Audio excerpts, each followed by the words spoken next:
Saludos, hoy vamos a comentar sobre Israel. Este será nuestro tema del día de hoy. Hoy puede ser el día más extenso en Israel. ¿Será que caerá el gobierno? Estamos grabando en la medida que también se está dando el acontecimiento en Israel. Ya está avanzada la noche allá. No sabemos cómo va la situación en la Knesset. Hoy es miércoles 11 de junio, 15 del mes de Sivan, aunque en el calendario hebreo el día empieza a las 6, o sea que estamos hablando del 16 de mes de Sivan. 615 días de guerra en Israel, aún con 55 rehenes en la franja de Gaza. Esta mañana un primer ministro se presentó a declarar en el tribunal. Él está enfrentando un juicio en su contra con tres causas relacionadas con delitos de corrupción. Él aseveró que se sentía mal, que estaba enfermo, y los jueces decidieron posponer el interrogatorio del día de hoy. Hoy debería responder a las preguntas que le iba a hacer la fiscalía. Pero hoy también es un día crítico para el gobierno de Netanyahu. Hasta esta mañana temprano, los partidos ultraortodoxos parecían decididos a derrocar al gobierno y generar nuevas elecciones, aún con el riesgo que ellos tienen de perder escaños en esas nuevas elecciones. La oposición ya se preparó y retiró puntos de la agenda, mientras que el gobierno incluyó otros temas para discusión, una estrategia política buscando alargar la sesión esta noche, y Netanyahu también dará un discurso ante el pleno de la Knesset. También Milei, el presidente de Argentina, apareció en Israel y también se presentará en la Knesset, un tema interesante que otro día podemos analizarlo con más profundidad. Si la propuesta se presenta hoy, se votará una lectura preliminar. Se requiere hacer 3 votaciones para que esta ley sea aprobada. Este es el camino más largo, genera más tiempo y quizás es lo que ha medido el sector ultraortodoxo que le beneficia. La otra opción sería retirarse y una caída inmediata, pero con consecuencias presupuestarias y que le perjudicarían. Entonces, si la propuesta se presenta y no es aprobada, la ley indica que la oposición tendrá que esperar 6 meses para poderla presentar de nuevo y no podrán hacerlo antes de esa fecha. Esos son los requerimientos dentro del sistema que tienen allá en Israel. Eso significa que los líderes de oposición han tenido que asegurarse de que la propuesta de ser presentada va a tener éxito esta noche. Contar con los votos de los partidos ultraortodoxos que están en la Knesset. Hasta hace poco aún estaban en medio de situaciones de decidir. Estamos entendiendo que Netanyahu es un hombre bastante diestro en la política, es el conocedor de la política más avanzado y, y él está buscando cómo lograr quizá que algunos votos de los ultraortodoxos no entren, o sea, que no tengan la mayoría que se va a requerir.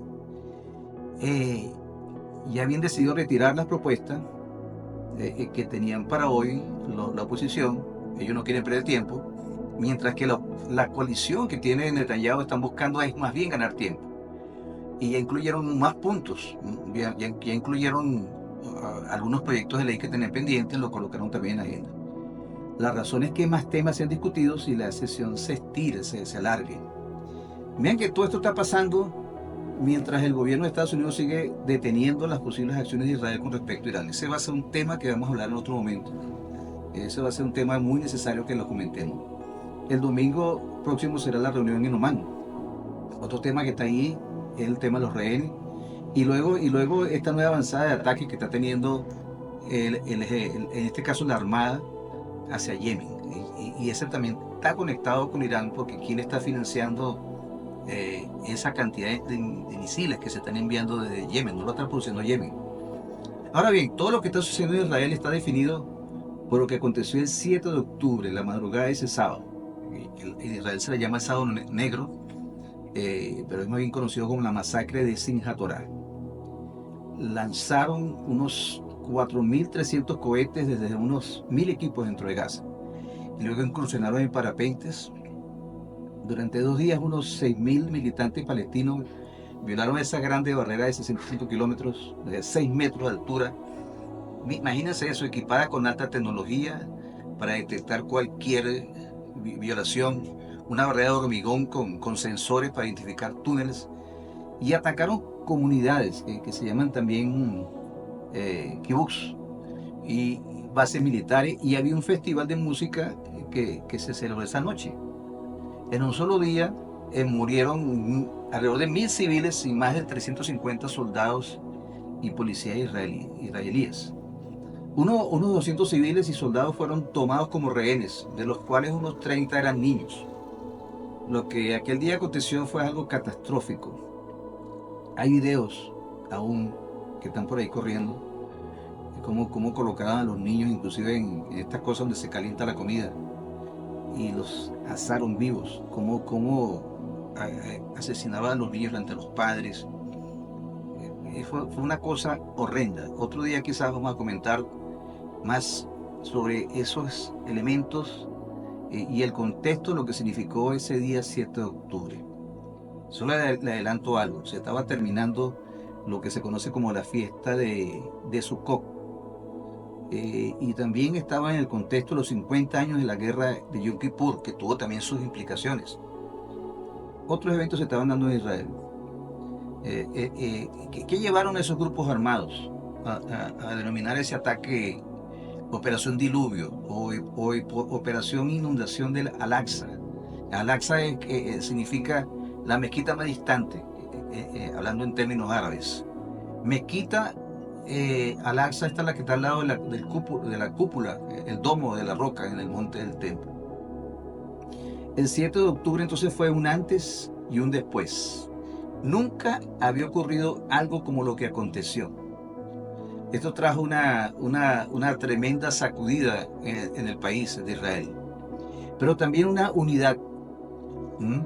En un momento en el cual venían teniendo muchos problemas internos, había muchas marchas, estábamos haciendo el seguimiento de aquel tiempo, el conflicto que había político. Recuerden que Israel es una democracia parlamentaria, el único país en el mundo que no tiene aún constitución.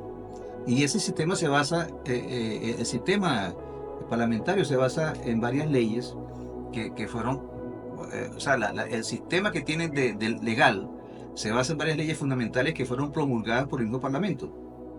Ellos eligen 120 diputados y luego el partido que tiene mayor cantidad de diputados tiene la primera opción para formar una coalición de gobierno, haciendo una mayoría de 61.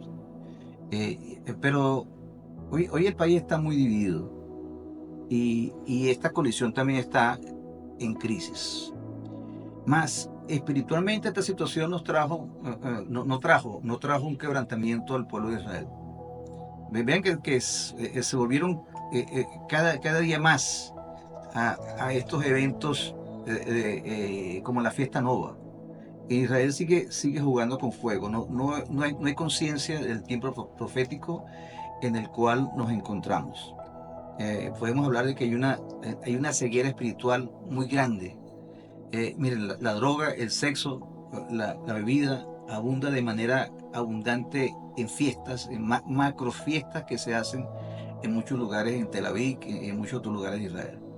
Y la iglesia también pues está con miedo, la iglesia misma de Israel. Es un pueblo que está en medio de una situación muy difícil. Han regresado cientos de miles de judíos de muchas partes del mundo, pero no se ha producido esa restauración espiritual. Esa restauración necesaria para reconocer al verdadero Mesías y no a los falsos Mesías. En Israel hay varios falsos Mesías. Se habla mucho del rebé de Lubavitch. Este es un rabino dentro de ese movimiento que se le considera un hacedor de milagros. Javier Milei fue hasta su tumba en Nueva York después de ser electo presidente de Argentina. Estamos hablando de alguien llamado, sí, vamos a pronunciarlo lo mejor posible, Menachem Mendel Schneerson, ¿okay? Y en muchas partes de Israel hay pancartas de este personaje. Vamos a decir que la desesperación es fuerte entre los sectores religiosos con respecto a ese tema del Mesías. En este momento se están dando muchos actos antisemitas en varias partes del mundo. Y eso es lo que estamos movilizando a que muchos judíos piensen regresar a Israel, donde tienen como que es el lugar más seguro para ellos. En la ciudad de Washington, hace poco pocas semanas hubo un tiroteo en un museo, después de un evento, y una pareja que se iba a casar, por cierto, era una pareja mesiánica. Cuando hablamos de mesiánica significa judíos que aceptan que Jesús es su Mesías. Y esta pareja trabajaba en la Embajada de Israel. Y fue como un seguimiento que esa persona hizo, por cierto, un latino, y se quedó en el lugar y esperó que la policía viniera para él poder hacer declaraciones a la prensa. Impresionante lo que está aconteciendo. Y fue tiroteado, murieron en el sitio, pero no es el único caso y muchas veces no es cubierto. La prensa muchas veces no da información al día sobre lo que está aconteciendo en muchas partes del mundo, sobre todo los lugares donde esto se está haciendo más fuerte es en Europa, tomando más énfasis en Francia, incluso España ahora mismo, incluso España, la Federación de Iglesias se sumó al gobierno en cuanto a la posición que tuvieron hacia Israel. Y ya conocemos la posición que está teniendo España. O sea que estamos viendo antisemitismo también aún en sectores evangélicos, vamos a llamarlo así de esa manera, cristianos. ¿Qué momento más complicado está viviendo el pueblo de Israel? Y todas estas cosas tenemos que tomarlas en cuenta en este momento. Ahora, ¿qué es lo que sucede? Para precisar en lo que estamos conversando hoy. Los sectores ultrarreligiosos, vamos a hablar que son por lo menos dos grupos que están ahí más fuertes, los hasídicos y los que provienen de Lituania. Ellos en el fondo son no sionistas. O sea, ¿qué significan ser no sionistas? Que ellos no aceptan que el gobierno actual, el Estado de Israel, es correcto. Ellos solamente aceptan como Estado de Israel el que establezca el Mesías cuando Él venga. Entonces ellos promueven incluso que nadie tiene que ir al ejército, o por lo menos ninguno de los que pertenecen a sus comunidades hasídicas. Vean el conflicto serio. Pero otro partido que está unido también, estos son más que todo askenazis, los que provienen del norte de Europa. Luego tenemos otro sector que son los sefaraditas o sefarditas, representados en el partido Chas. Esos son los que provienen de la península ibérica, descendientes de portugueses, de españoles, incluso hablan. Hay comunidades en el sur de Israel, en Beersheba, y que son totalmente comunidades que hablan español. ¿Okay? Y ellos tienen su expresión en un partido político que se conoce como el Chas. Ahora, hay diferencias entre ellos, ¿ven? O sea, los rabinos en Israel no todos piensan igual. Y hay una estructura filosófica que los diferencia. Y eso es lo que ahora está entrando en crisis. Pero también es el escenario que conoce muy bien Netanyahu y que quizás buscará manejar. Los hasídicos, los ortodoxos, que pertenecen a estos dos partidos que se llama judaísmo de la Torá, ellos con el tiempo han logrado hacer un convenimiento con el Estado para que se fomente yeshivas, o sea, yeshivas. ¿Qué significa esto? Que ellos son comunidades que inspiran a los varones a estar siempre en el estudio de la Torá. Ellos no van a universidades, ellos no se incorporan al Estado, tienen comunidades propias, tienen sus propias estructuras legales, y ellos no habían pertenecido al gobierno. Quizás entran en el gobierno, inclusive uno de ellos, un rabino de ellos, es el ministro de Vivienda, para precisamente garantizar esos beneficios dentro de esa comunidad. Por eso podemos entender que estas otras vertientes, ellos realmente no están interesados en ir más allá con el gobierno, porque recuerda que ellos esperan al Mesías. Hasta ahora esta parte en la cual participaron, ellos están bien porque el propósito era eliminar enemigos. Pero de aquí en adelante ellos van a estar en una confrontación con el gobierno.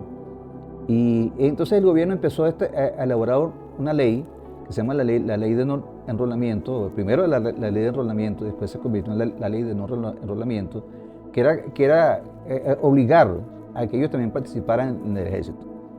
Otros rabinos que son sionistas religiosos, ellos dijeron, pues nosotros vamos al ejército y nosotros estudiamos la Torá dentro de nuestras funciones como militares. Vean la situación que hay tan fuerte.